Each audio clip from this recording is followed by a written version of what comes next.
Carried. Thank you so much. We now move to item 18. To put on the table, I will move the recommendation and seek a seconder to it. You'll have your second, Alf. Thank you, Deputy Mayor, and my apologies. So look, this particular one, I'm just going to invite our officers to be Korau, accompanied with Kataraina, and I'll just open it up for to put it on the table for discussion. Kia ora. Thank you, Chair. I have a small presentation to present the key findings of the business case for continued aquatic provision in Albert Eden. So I'm going to share with you. Sorry, just bear with me. It's on Nexus as well, just to let you know, Korau. All right. It's coming, it's just a little bit slow. Can you see it? No, not. I just see you're presenting primary monitor screen.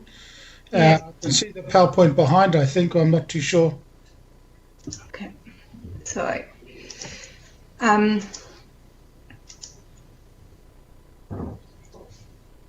Okay. Just give it a second, otherwise I'll speak to the presentation if you have access to it in a different method. So look, Korau, I'm just going to... Maya, do you have the presentation that you could assist Korau? Yes, I have the presentation open. I can put it up if Korau will stop sharing. Okay. Yep, I have. Sorry about that. It's all right.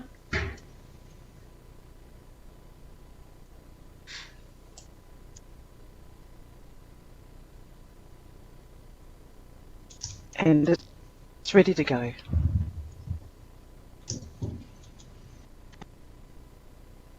It's in front of us now, Korau. All right, perfect.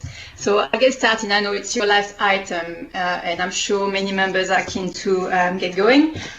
So this item originated in 2017 when staff conducted a Central West need investigation. If we can go to the next slide, please.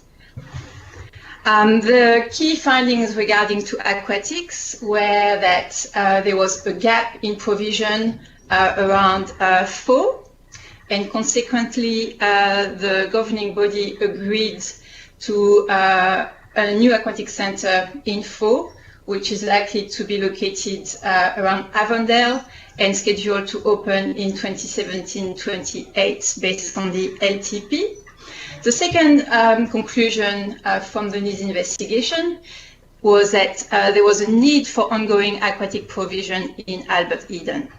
So no gap was found in Albert Eden, but a need to maintain current provision.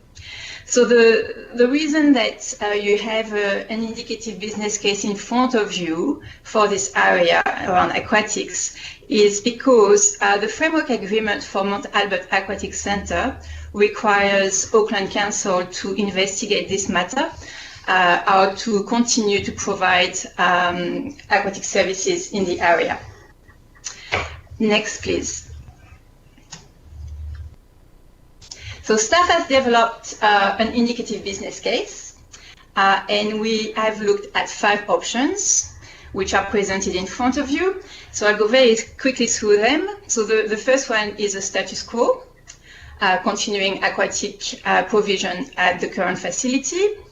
The second one is actually an extension of the current facility, so adding 3 lanes, 79 car parks, and a new access way. The second option, option 2, is a new aquatic facility adjacent to Mount Albert Community and Leisure Centre. And options 3.0 and 3.1 is a brand new facility located elsewhere on council-owned sites within the local board area. Next, please, Maya. So the business case looks at 3 elements. The first one is a needs assessment. And I'd like to mention that a quite thorough needs assessment was conducted for the Central West need assessment. So we have quite a bit of information already existing from that previous work. And the work that we did for the indicative business case concluded the same findings that were previously arrived to, that there's a growing demand for aquatic services in Albert Eden, and therefore there's a need that is there in the area. At the moment, that need in Central West Auckland is primarily met through provision at Mount Albert Aquatic Centre. And Mount Albert Aquatic Centre can operate long-term, and this is because of 2 reasons. The first one is that a recent 2019 condition assessment found that the facility is in satisfactory condition, so with normal maintenance and renewal can operate long-term. And the second is that the pool trust has a long-term license to occupy plus 2 rights of renewal. Next, please. It was also found that through our capacity modeling, that Mount Albert Aquatic Centre faces capacity constraints. So you would have heard this morning from member Watson that there are some unmet needs in the area, and we have modeled that at the moment, the current capacity is unlikely to fully meet needs until 2028. By then, the full swimming pool is meant to open. And at the moment, 17% of users for Mount Albert Aquatic Centre, are from full. So it is expected that those residents will use their local facility rather than travel to another facility. The modeling also shows that there will be, again, some capacity constraints from 2033. And the graph on the right-hand side is an illustration of that capacity. It also shows that if we were to open a new facility or expand the new facility at Mount Albert Aquatic Centre, there'll be capacity well above demand. Next, please. So the second part of an indicative business case is a strategy case, and I'll go through that very quickly.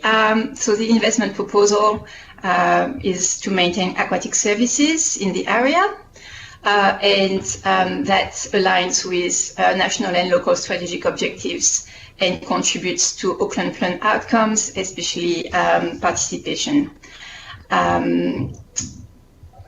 So just wanting to highlight that the greatest risk for maintaining provision and being able to meet demand is a delay in the delivery of the aquatic centre in full. Next, please. The third part of an indicative business case is the economic case. And we have a set methodology that is used across all our indicative business case. And our cost-benefit analysis are provided by Martin Jenkins. In this particular case, we found that all benefit cost ratio are close to 1 or under 1. And that means that effectively cost over a 30-year period are higher or about the same as benefits. And that one of the key reasons is that the capacity that would be delivered through investment will exceed future demand. And the final point is that the economic case for this particular indicative business case compares unfavorably compared to other business cases that we have done in the last few years. Next, please. And this is my final slide. So these are the cost-benefit results. So as you can see, I've just mentioned that options 3 and 3.1, I've got negative cost-benefit ratio. And option 1 and 2, I've got benefit ratio very close to 1. And that benefits are not met or felt before a 30-year period. So for 30 years, costs are much, much higher than benefits, and at the 30-year period, we get to benefits being higher than cost. So that's my presentation. I take the report as read, and I'm happy to take any question. Thank you, Mr. Chair. Thank you, Coral. So the recommendations is on here. I'm going to open up for partai first. So any partai from our committee? Councillor Fletcher, followed by Councillor Casey, and I'll name the rest after. Kilda. Briefly, can the officer confirm that the submission from the Albert Eden Local Board was a unanimous decision? I don't. No, I cannot confirm that, Councillor Fletcher. I'm sorry, I cannot recollect the decision. The verbatim of the decision is in the reports, and if any members voted against it, they was not noted on the resolution. I'll just double check, but my understanding for members of this committee is that it was the unanimous view of the entire local board, which is interesting for me, but I will get verification of that. Come by, Councillor Casey. Thanks, Alfie. Carol, were you present for Maggie Watson's presentation this morning? Yes, I heard it, yes. Oh, cool. Could you just confirm that, or deny, that the development at Carrington has been factored into your workings on this? Because that would mean up to 4,000 homes, and Margie said this morning it could be as many as 10,000 people in the near future. Yes, thank you, Councillor Casey. So the need assessment and any modelling we do is based on the latest population projections from the I11 model. And I have checked with my colleagues who provide that modelling output. And yes, there's about just over 10,000 new residents planned to be living in that new development. So yes, I can confirm this is taken into account. Thank you. I have Matua Glenn. Yes, thank you, Chair. In the resolution, we're being asked is that there's actually a weak economic case for investment to expand Mount Albert or to build a new facility. In this case, have we looked at the wider vision of what's happening across the motorway on the southern side, more towards the Puketapapa area as well?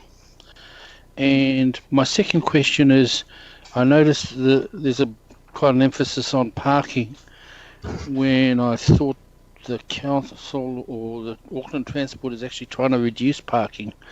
So I'm kind of there's the two things there. Thank you.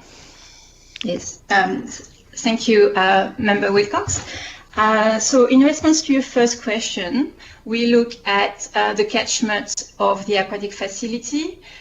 Typically, catchments are about a 5-kilometre radius.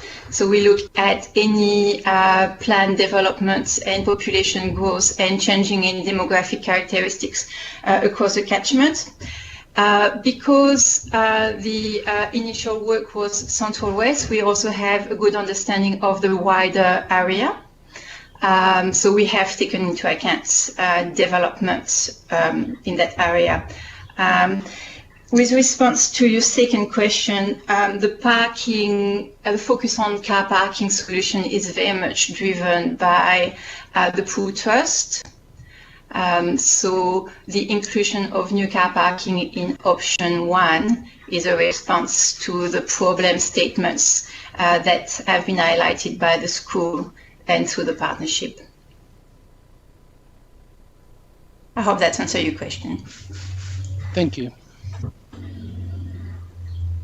I will now move to Councillor Cooper.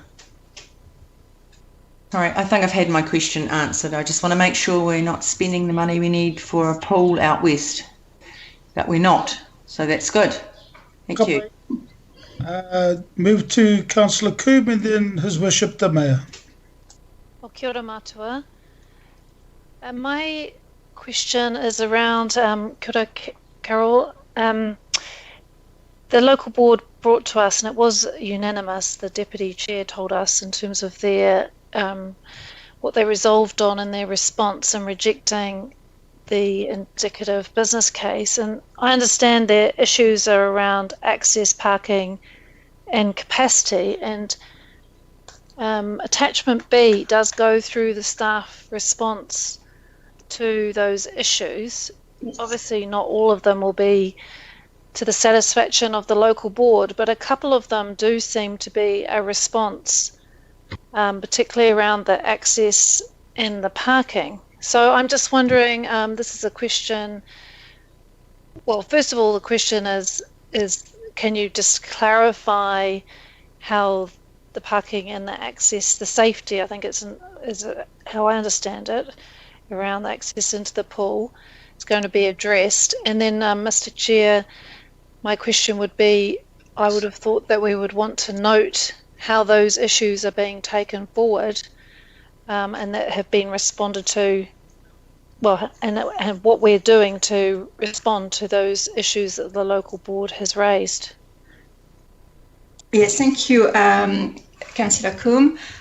So in terms of the car parking and access issues at the facility, those are operational issues, and we have not dealt with them in great details in the business case. But I have here my colleague Dave Stewart, who can answer your question.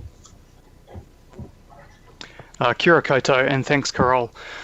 So there are, I guess, existing concerns from the school, in particular around the driveway access into the car parking facility that then serves the aquatics facility, and that's basically about the flow of vehicles in and out of the car park, and obviously with the growth of role within the school and the flow of students across that entranceway, students and traffic creates a concern for the school.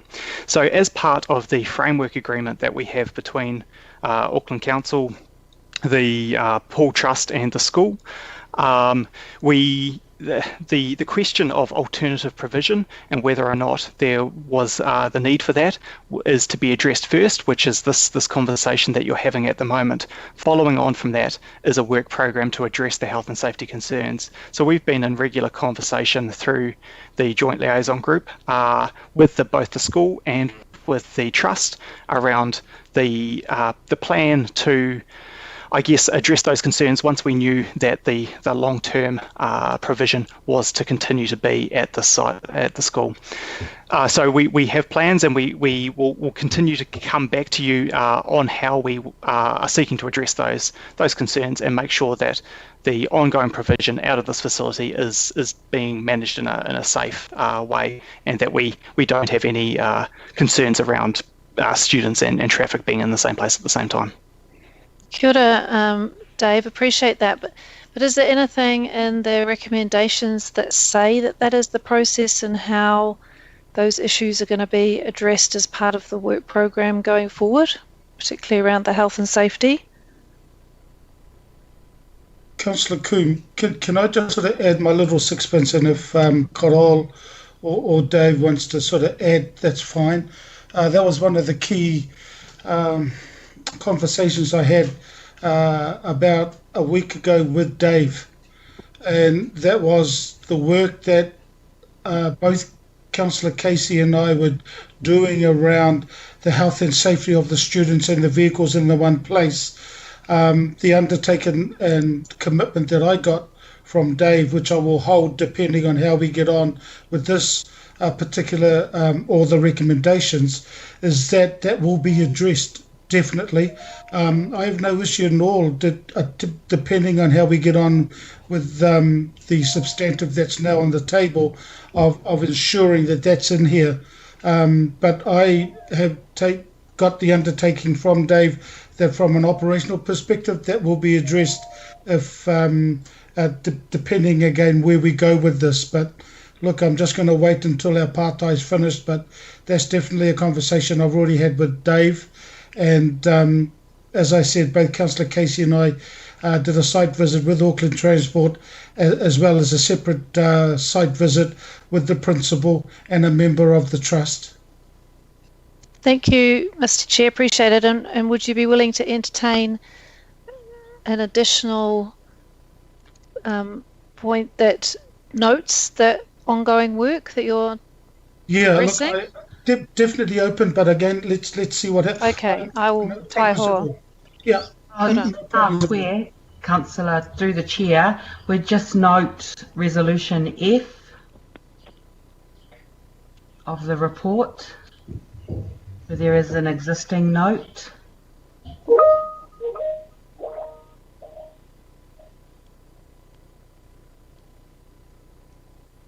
Which meets Councillor Coombs' concern about note in the resolution. Oh, kia ora. That was my question to Dave, so I couldn't see that on the screen. Sorry, and I was flicking between different parts of the report. And I didn't pick it up on my run sheet, and it's out there in plain language. So, Councillor Coombe, are you okay with F? Yeah, that's good to see that's there. Yep, and I've been given a verbal undertaking as well. Your Worship, the Mayor? Yeah, thanks, Mr. Chair. Look, option 1 to 3.1 are all quite expensive, from 22 million in round figures to 43 million. Can I just get you to remind me, it could be to Carol or Dave or Katarina, were we to choose one of those options, where would the money come from?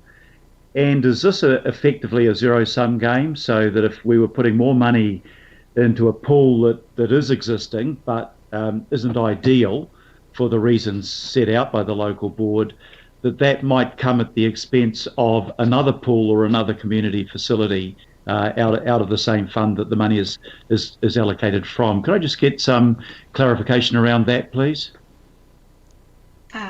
Yes, thanks, Mayor Goff. So if there was a resolution to move ahead with any of the investment options, then the funding should need to be considered through the annual plan process or long-term plan process. And then it will be a question of prioritizing funding for this facility against funding for the FO facility, the Flatbush facility, and also the Massif Enuopai facility, which have all gone through an indicative business case process and have been approved and are in the long-term plan or infrastructure plan. So that's the first part of your question. And in terms of the zero-sum game, so you would, with some of the facility investment, you create additional capacity. So you support meeting demand, but the analysis show that you actually oversupply in the area. Hope that answers your questions. Yeah, no, thanks. So it's not, we don't have a magic pot of money that we could pay for this out of. So it would have to come at the expense of one of the other pools that you've mentioned that don't exist at the moment. And I guess the argument would be, well, Eden Albert have got a pool. It's not perfect, but it has a pool, but the other areas don't have one at all. So yeah, I guess that's what will be on a lot of our minds. Thank you. Thank you, Your Worship. There's no other partai I see in the sidebar. So look, I'm going to move to any whakaaro kōrero.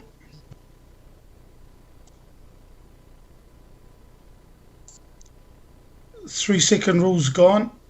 So look, it's... Oh, hold on, here we go. Councillor Casey.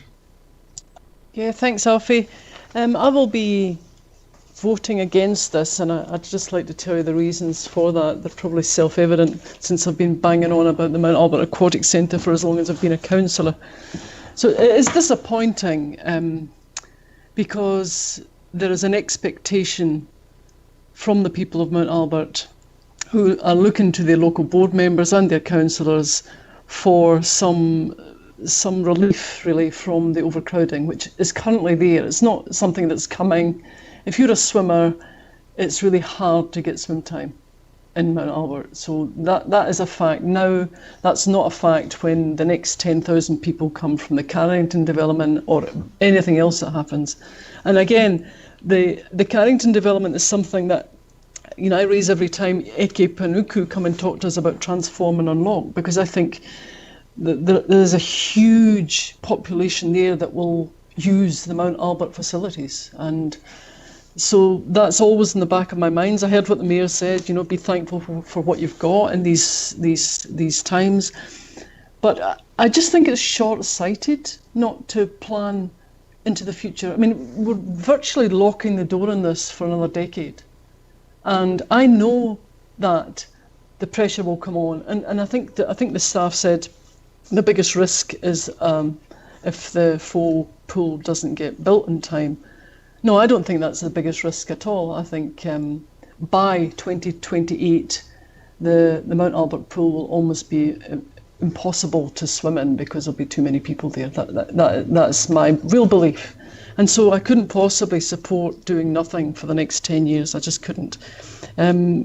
So what I was hoping was that we could keep the door open in some way, but there isn't any opportunity from the resolutions, which is why it will be a no vote from me. And I'm disappointed because, the local board has had it in its local board plan consecutively. I've worked with Peter Haynes, Margie Watson, and now Lee Corrick on this for as long, as I said, as I've represented this particular area. And I've always sought to get an assurance that we would have a facility, and I understood that the Mount Albert pool, that was a temporary fix to keep it standing till we could get a new pool. That was all. And that is actually what the people think as well. So it's a big letdown for the local people. We don't get an awful lot of new things ever because we're not in a growth area. And this was always one. It doesn't have to be now, but it does have to be in the next 10 years. And so I'm just expressing my disappointment. And so no, I won't be supporting the resolutions today, sorry. Thank you, Councillor Casey. I'll move now to Deputy Mayor Bill Cashmore.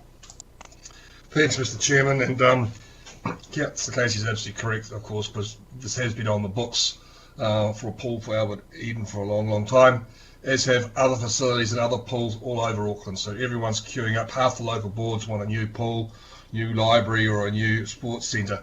And we don't have the dosh for it. And it is absolutely right. If we do something here, someone else who probably has a greater need, such as East Auckland, and Councillor Young and Stewart's ward have been basically waiting for a pool and a leisure centre for a long, long time, in the Ormiston suburb, which is massive.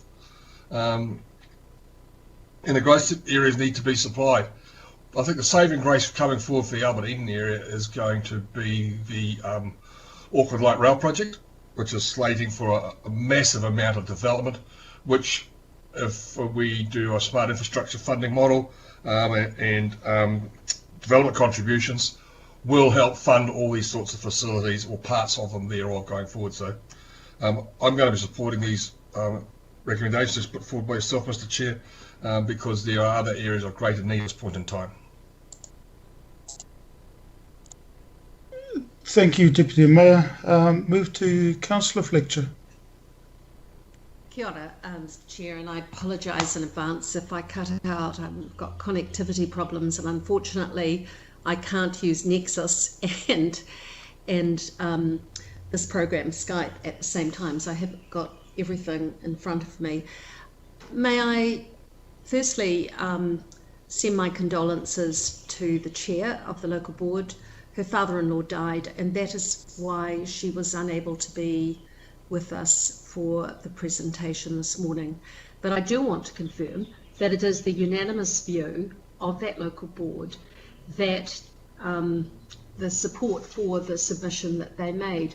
The very reasons that the Deputy Mayor is articulating, I mean, there is going to be enormous pressure, and we know with intensification we need to ensure that there is that infrastructure there. So I would very much like to endorse the comments around the intensification that we are likely to see there. That's intensification along those, transport orientated development along those routes that are so incredibly popular.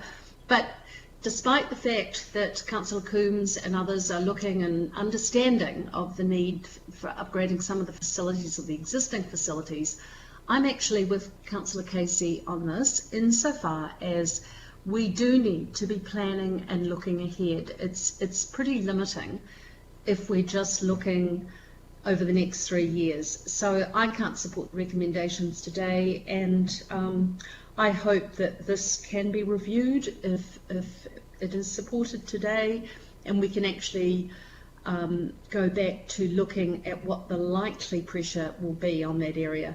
And I don't like the way that we have allowed it to be a divide and conquer. Well, if Fo get this, then Mount Albert can't get that. It's not healthy in terms of the building of relationships in the United Auckland. And I can see that there are other areas of need, and I do think that there are things that we should be doing in terms of partnerships and bringing in additional funding into council. But I think it's short-sighted not to be planning something for the future when we know that that is going to be an area of high growth. Thank you. Thank you, Councillor Fletcher. I'll move at this stage lastly to Councillor Henderson. Kia ora. Kia ora, kia ora matua, and although I plan to support these recommendations today, I do have a bit of a heavy heart about it, and I do really understand where the people of Mount Albert and their representatives are coming from here, because this is one of our biggest capital problems writ large. I'd invite anyone, probably not this summer with COVID, but any other summer, to come and visit West Wave any time, any day in summer. People have to wait, lining up into the car park every single day. People with kids waiting in the hot sun, 90 minutes or more. I've seen it. I've regularly visited people to talk to them about how they feel. And I'm not as familiar with the Mount Albert situation, but if that's the sort of capacity we're talking, then that community's in for a very rough ride, because we've had this for many years now. And if we're talking future growth, we need to talk about 200,000 West Aucklanders right now with one pool. I agree with Councillor Fletcher that we can't allow this to be a divide and conquer situation. We can't look at this ward and that ward necessarily. We need to look soberly at the needs of areas across Auckland. Think regionally and get on with Flatbush, Fo and Westgate. They're all completely urgent. But the challenge will be absolutely huge, trying to find ways to fund these facilities with the problems that we already have and that are going to be even worse in terms of our debt capacity and our capital problems. So I don't really know what to do. It's just a terrifying situation, and we need to get started on building these facilities that are urgently needed, and well before 2028. They're needed now. So this is hard. This is a hard one, Matua. Thanks. No, Kapai, I agree, and this is why around the conversation I had with Dave and all of them around our next steps, depending on where these substantive recommendations go. I haven't got any further comments to add to what has been said, and I will be closing this debate, but to Korol, merci beaucoup, and to Kataraina, ngā mihi ki a koe.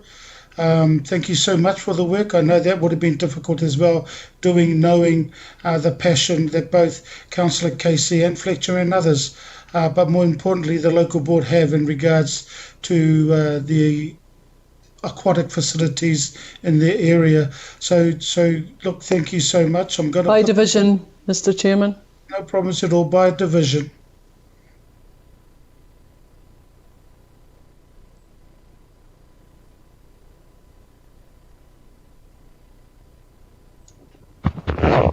Okay, councillors voting on item 18. I can't see it anymore. We'll start with the Mayor, Mayor Goff. In favour.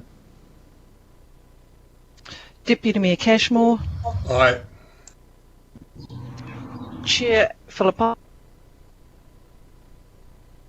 Aye. Councillor Casey. No. Councillor Collins. 4. 4. Thank you.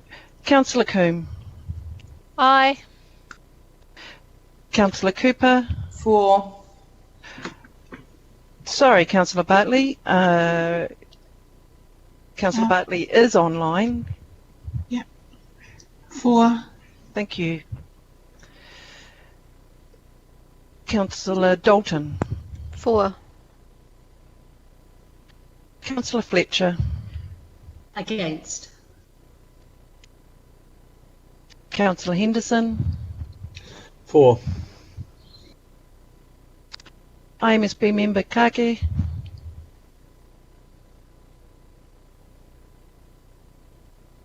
We'll move to the next one. Councillor Mulholland. Heavy heart, 4. Councillor Newman. 4. Councillor Sayers. 4, please. Councillor Simpson. 4. Councillor Stewart. 4. Councillor Walker.